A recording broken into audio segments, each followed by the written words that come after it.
And I look at the whole religious scene today, and all I see are the inventions and ministries of man and flesh.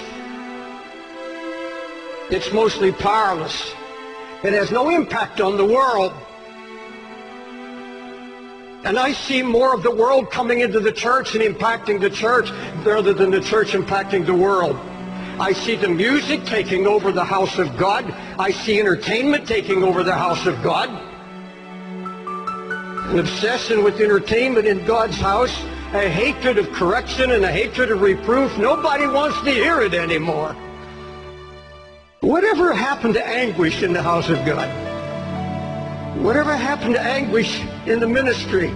It's a word you don't hear in this pampered age.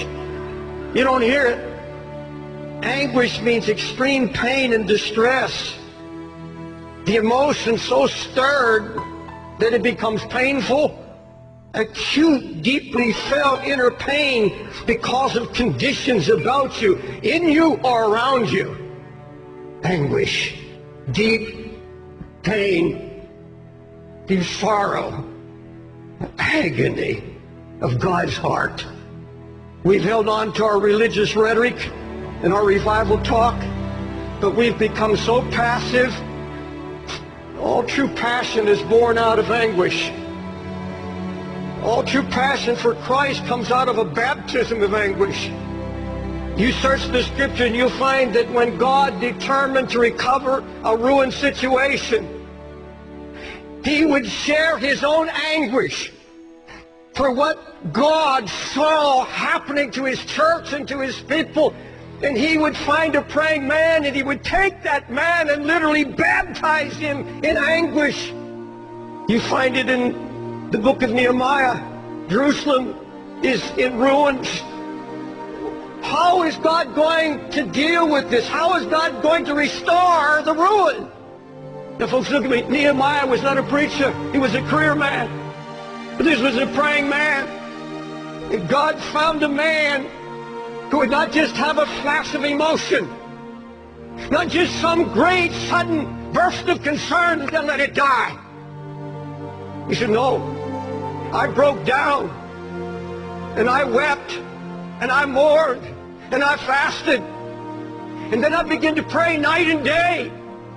Why didn't these other men, why didn't they have an answer? Why didn't God use them in restoration?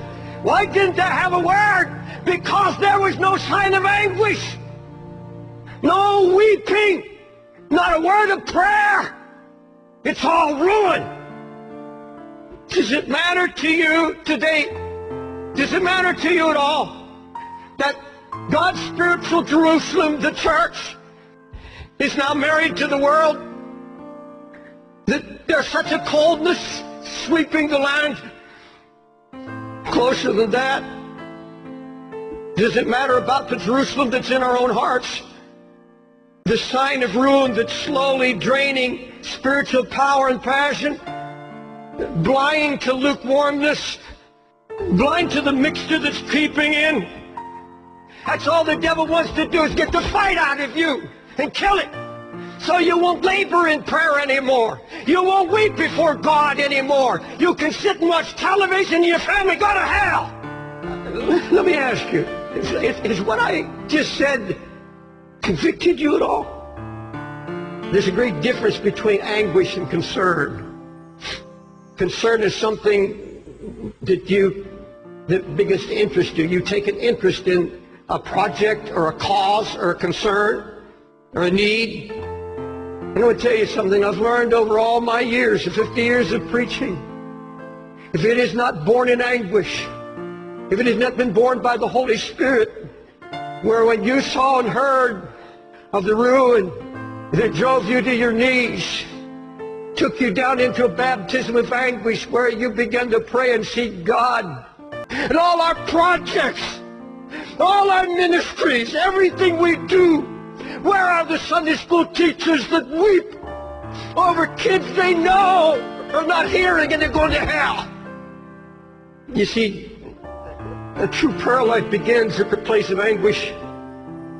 You see, if you set your heart to pray, God's going to come and start sharing his heart with you. Your heart begins to cry out, oh God, your name is being blasphemed. The Holy Spirit's being mocked. The enemy is out trying to destroy the testimony of the Lord's faithfulness, and something has to be done. There's going to be no renewal, no revival, no awakening until we're willing to let him once again break us. Folks, it's getting late and it's getting serious.